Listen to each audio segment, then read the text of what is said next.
Never before so much paralyzing terror. The sadistic leader of the Bloody Brew, whose only philosophy is anything goes. Werewolves and vampires will reign supreme. Pay for the horse. Your stage. And things will happen that have never been seen by human beings.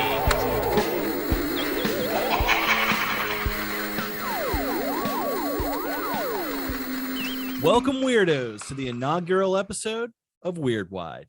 I'm your host, JD Ross. Some of you may recognize me from my previous podcasts, such as Going Hollywood, where I discuss movies alongside my co-host, The Ghost, as well as doing some interviews on Traversing the Stars.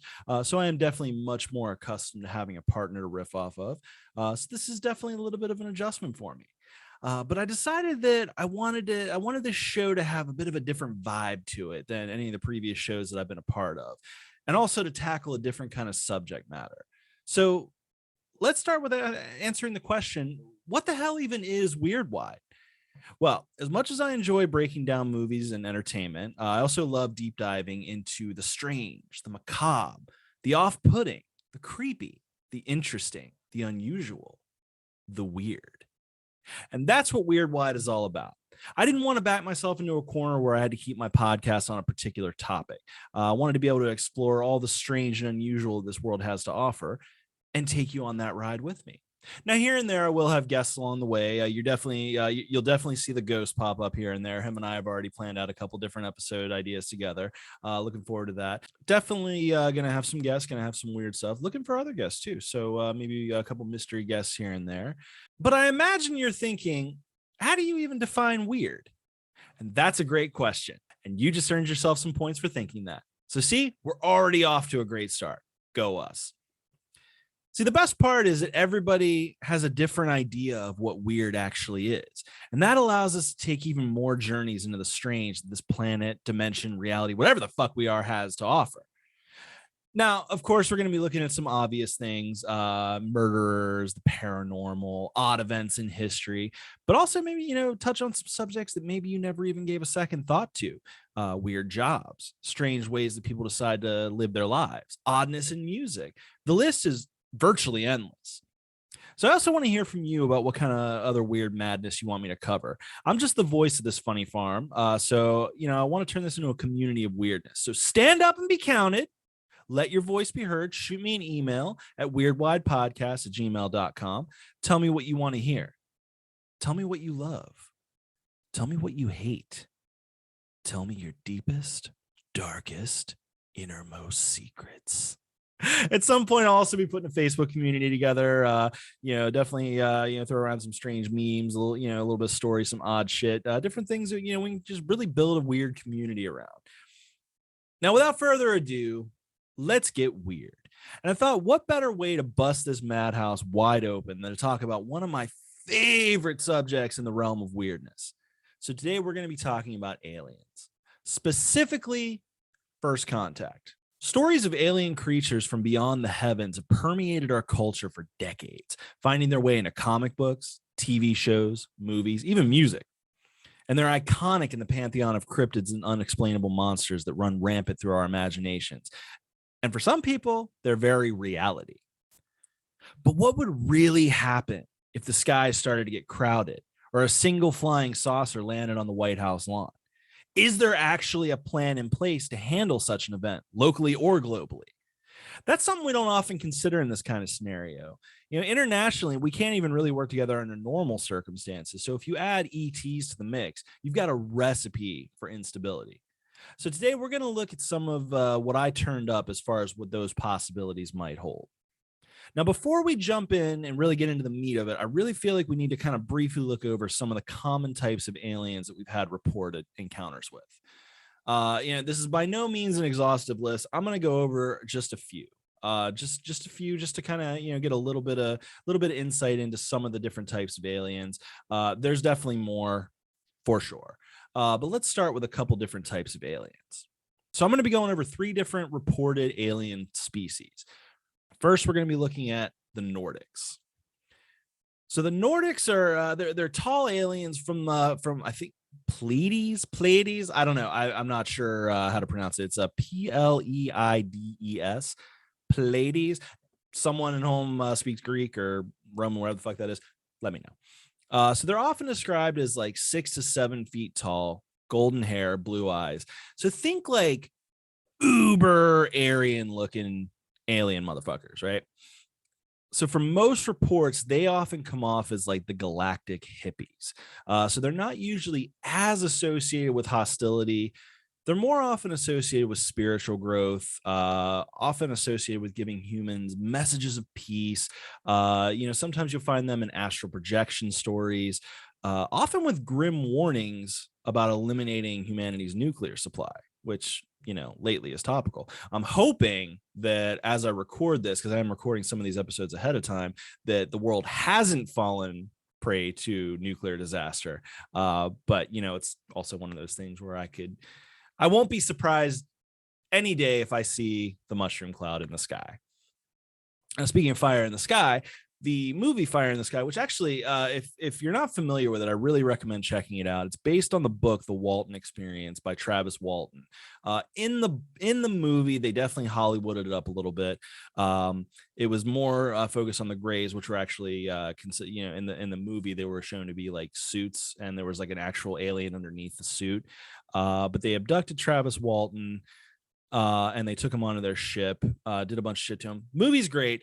I haven't been able to read the book because I can't find the book for a reasonable price. It was on Amazon for like over $100 at one point. I really would like to find a copy of it and read it because it is supposed to be, really outstanding, account of what happened to Travis Walton when he was abducted in the woods that day. But he was abducted by Nordics. The movie, like I said, Hollywooded up, and it was just a lot different. So, it was a lot of, they kind of messed with him a little bit. He was even allowed to roam the ship a little bit. And then they kind of just brought him back. All right. Now, another very commonly reported alien species, I would say this is a contender for, the kind of the top as far as what is reported in the alien lore, the reptilians. All right, so they're also known as the Saurians, the Draconians, lizard people, reptiles, reptids, all kinds of different things like that. Less associated with abduction reports, but they do still show up, going back as far as at least 1967, possibly earlier. There's been several instances of lizard men appearing in sci-fi, such as Weird Tales, as early as the 1920s. Other sci-fis use these concepts, most famously being things like the Gorn in Star Trek. You remember that Star Trek episode, the one where Kirk was on the planet and there was like this big lizard dude falling, like they had to fight to the death, and like there was this whole thing like there was an incredible fortune in stones, but I would trade them all for a hand phaser or a good solid club. Those are the Gorn.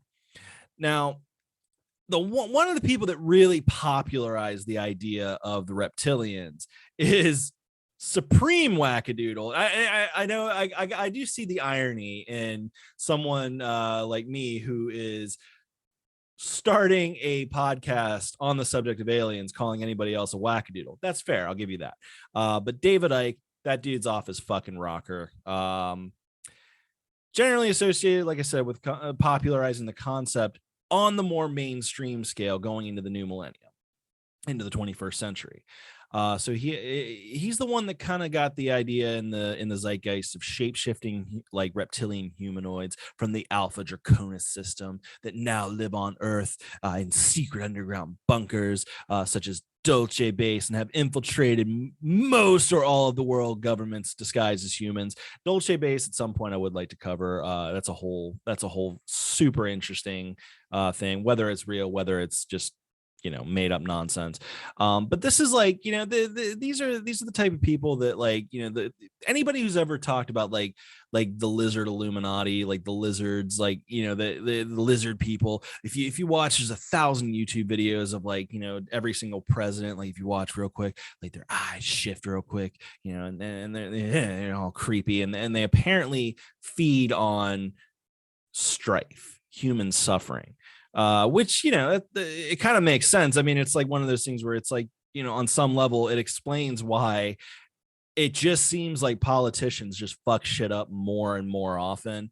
It really does kind of give some kind of credence to that. I could see where people would kind of get into that, but it's also pretty fucking wackadoodle. You know what? Again, though, who the fuck am I to say?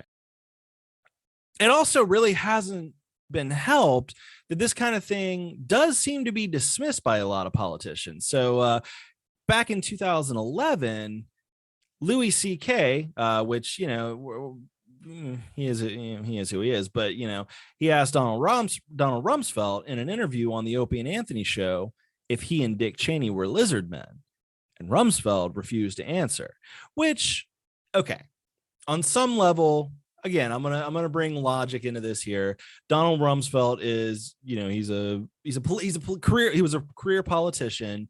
He had dealt with like some of the most powerful people in the world, and all of a sudden there's this fucking ginger comedian who's just talking shit, asking if he's a lizard person. It's easy from a logical perspective to say, you're a fucking asshole, I'm not entertaining this. Fair enough. But he also didn't say he's not. So I kind of see where people are at with that. All right. Now, the last one that we're going to kind of graze over here, I would say is actually the one that I have the most association personally with aliens with. I think it's the most interesting. There's definitely, if you follow my TikTok, I make a lot of alien videos. A lot of people have definitely come and commented on that take. Fair enough. Everybody has their own opinion. I do often wonder if I have an abduction in my past that I've repressed, because I did have a recurring nightmare of this type of alien. I'm talking about the Greys. I find them to be the most interesting. Now, they're sometimes called the Zeta Reticulans, the Zetans, the Roswell Greys, because of the association with the Roswell crash. They're one of the most commonly reported of the alien visitors. They're generally described as having small humanoid bodies with really big ass heads, gray colored skin, and large pupil eyes.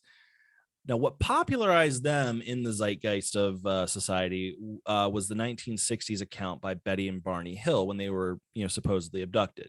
They had all the tropes. Betty and Barney Hill was one of the ones that had all the stereotypical tropes of the alien abduction: time loss, just doing the hypnosis and coming back with it later, different things like that.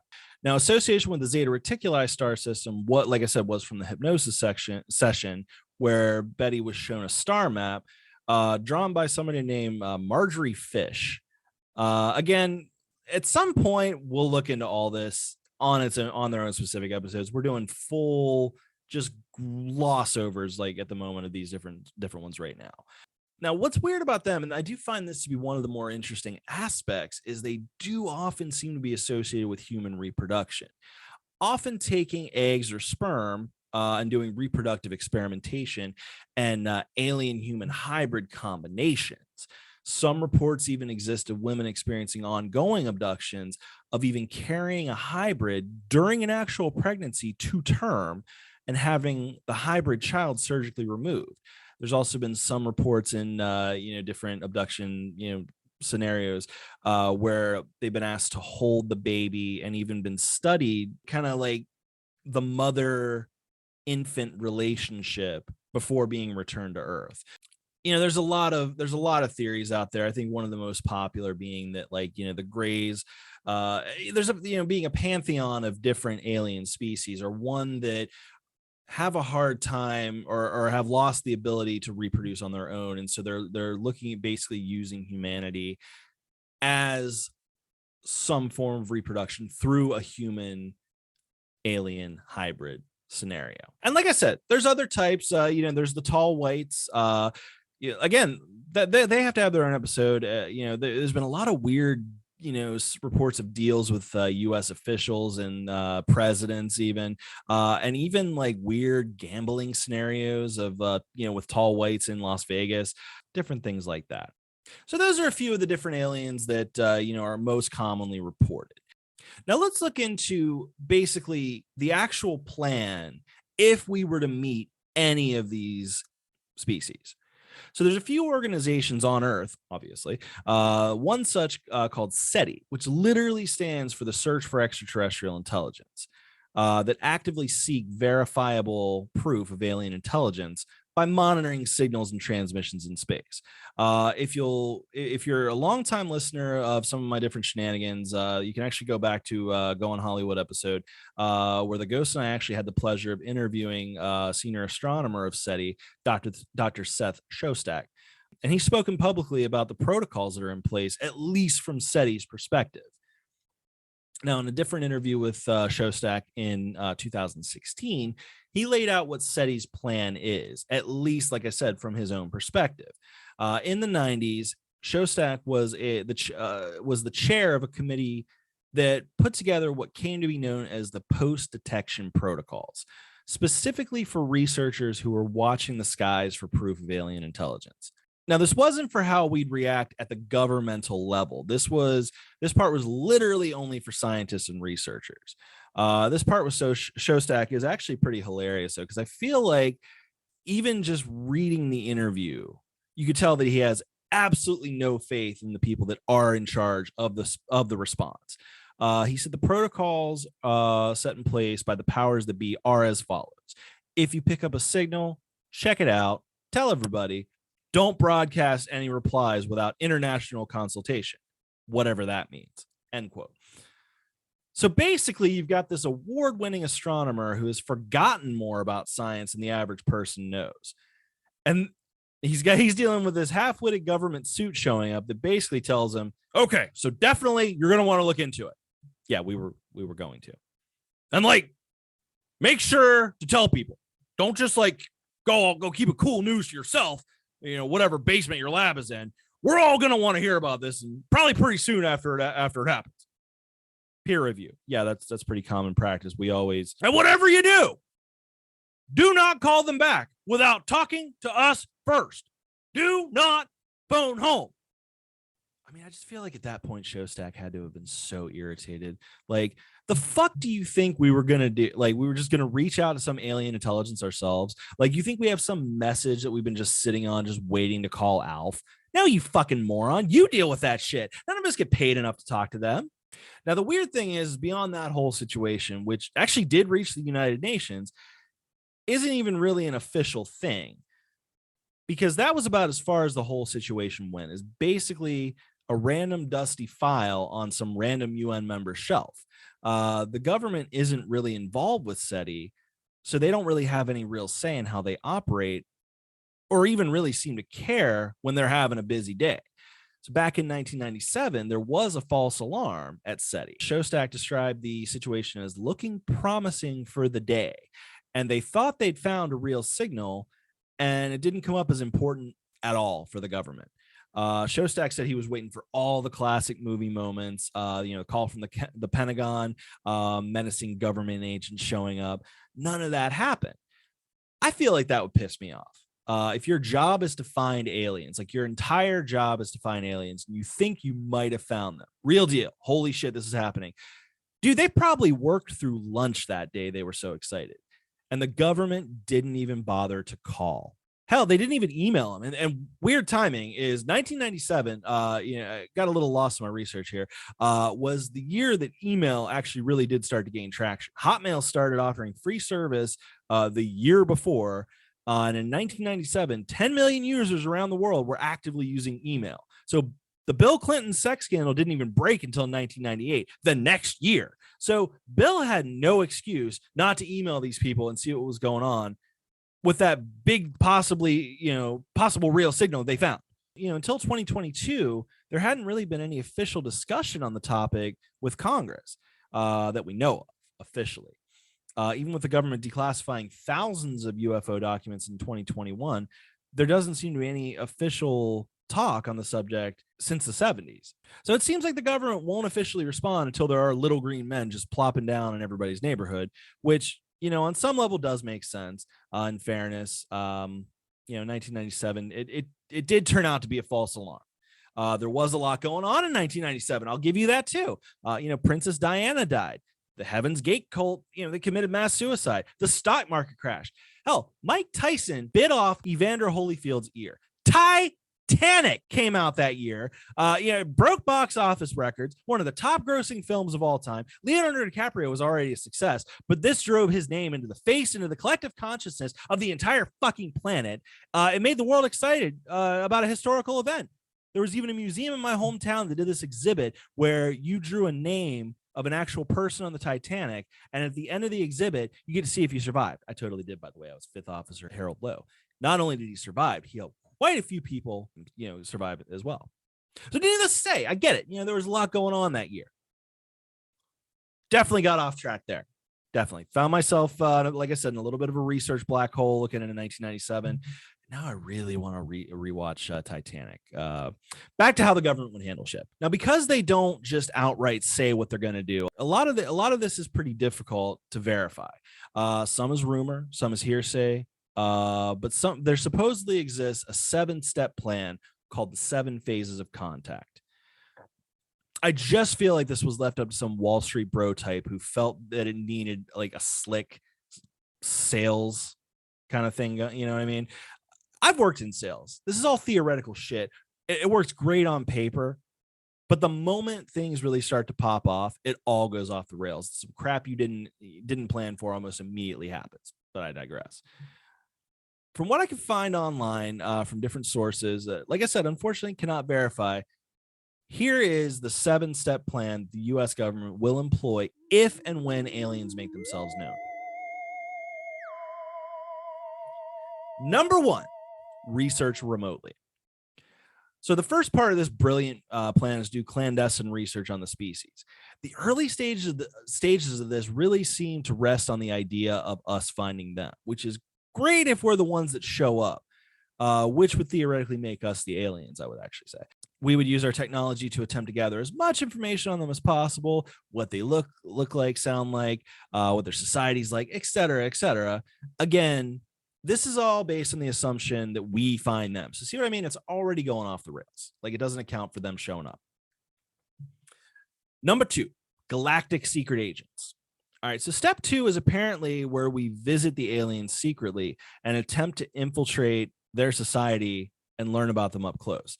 Could you imagine joining Space Force and finding yourself as some alien secret agent?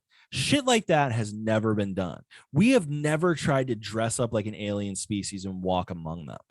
I'm just picturing the U.S. government like getting the makeup team from Face Off to try to design some kind of elaborate alien costume, and the team getting found out just immediately. Like, legitimately, if an alien pretending to be a human moved in next door, you would 100% notice, or you would at least think, man, something is off with that dude.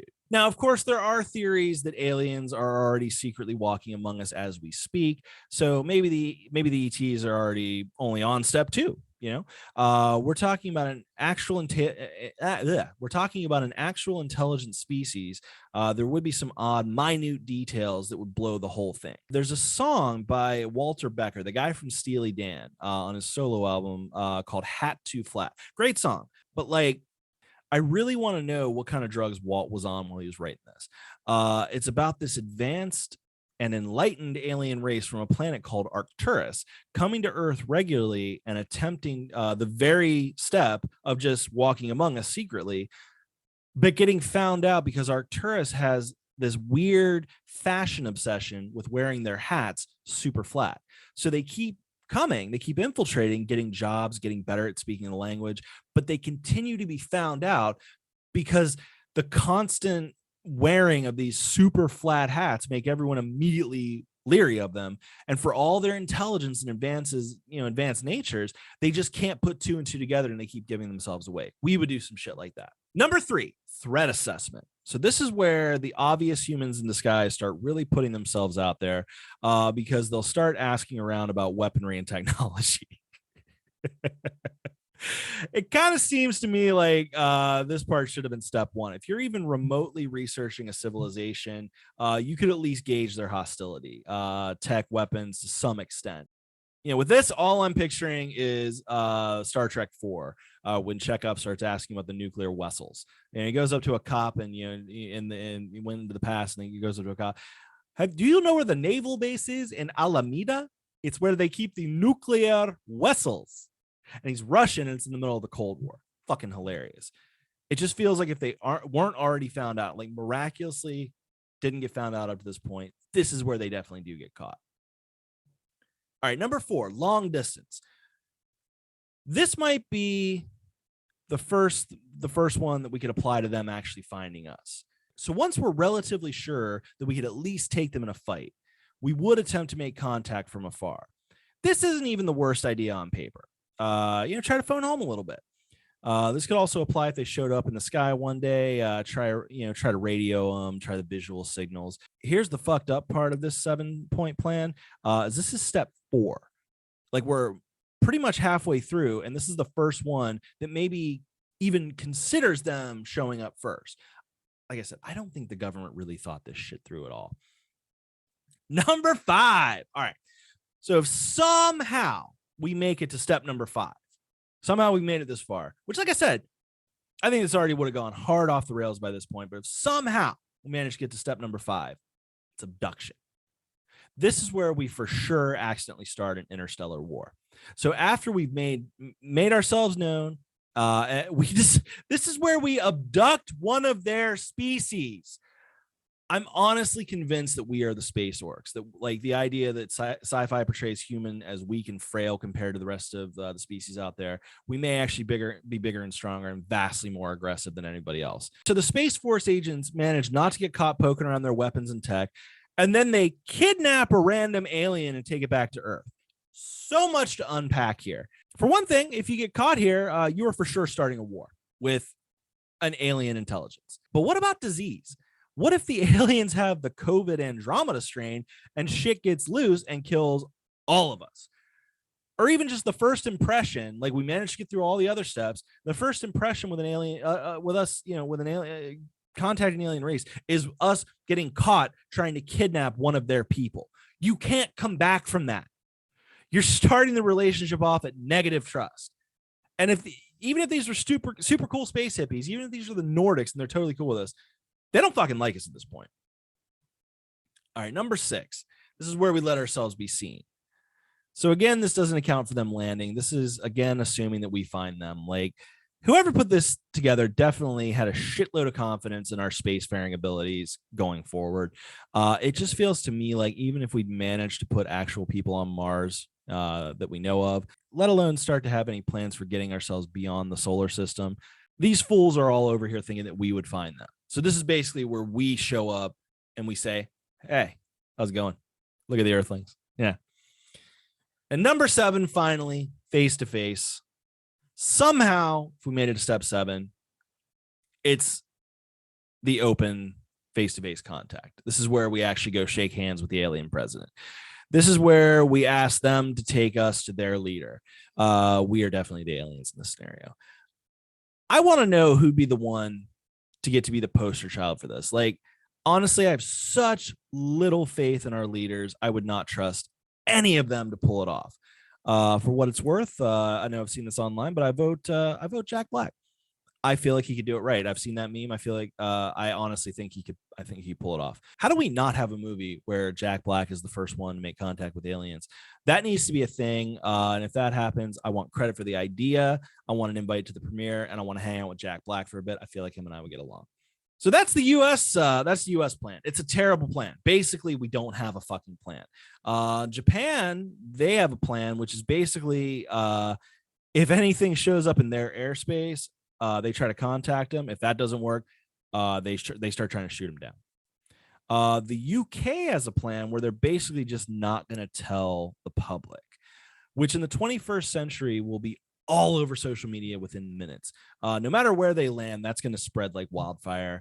Doesn't seem very good, well thought out. And China apparently is actively seeking out aliens so they could be the first to speak with them. So that says to me they already have some kind of message ready to go. Man, we're really, really bad at working together, aren't we? Wow. So yeah, China basically wants to be the first one so they can control the narrative. They're going to speak for all of humanity. Now, when it comes right down to it, in this podcaster's humble opinion, I believe there is vastly more than they're currently telling us. Rumors and conspiracy theories have circulated for close to a century at this point that include aliens, like I've said, already in contact with us, working with the governments of the world in secret. There's the Valiant Thor story, an alleged alien that met with the U.S. top brass. I believe President Eisenhower and Nixon when he was vice president at the time. I guess, we talked about Dulce Base, the rumored underground base in, I think, New Mexico, jointly operated by alien and human interests. But those will have to be covered in future episodes. Right now we've got the James Webb Telescope out there, which, by the way, as of recording, did get hit by a small meteorite. So that's great news. NASA hired a team of theologians as take possible steps for revealing to the religious communities of the world it just makes me think that the government knows something. So I guess time will tell on that, and we'll just have to wait. So I want to know what you guys think. So like I said, email me at weirdwidepodcast@gmail.com.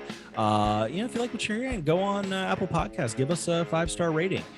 Check me out on TikTok. I'm on TikTok and Instagram as Dudist Weirdo. I'm dropping all kinds of nonsense on there, having a good time with it. So if you like what you're hearing, leave me a review. Hit me up. Let me know what you think. If you got any weird stories to tell, any cool, just anything interesting, let me know. So until next time, keep it weird.